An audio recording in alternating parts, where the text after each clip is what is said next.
महाप्रभु चैतन्य जन्मदिवस पालन विभिन्न स्थान में संकीर्तन करी नगर परिक्रमा।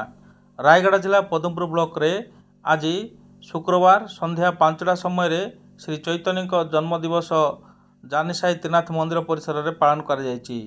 आज हूँ फाल्गुनी मासर गौर पूर्णिमा। यही जन्म रे महाप्रभु चैतन्य आविर्भाव होता। आज दिन ठारू संकीर्तन मध्य आरंभ होइथिवार कहुए।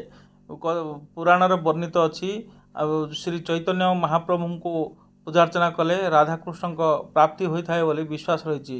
एथिपाई श्री चैतन्य जन्म दिवस पालन कर जानिसाई त्रिनाथ मंदिर परिसर में कीर्तन प्रेमी माने एक सुंदर विमान रे चैतन्य फोटो रखी पूजार्चना करी नगर परिक्रमा करुचंती।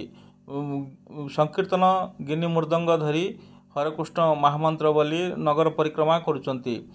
एथिसह पद्मपुर ऐतिहासिक श्री कृष्णचंद्र, श्री वृंदावन चंद्र, श्री राधा गोपीनाथ और श्री गिरिधारी मंदिर को जाई सेठारे दर्शन करने सह संध्या आरती मध्य दर्शन करुचंती।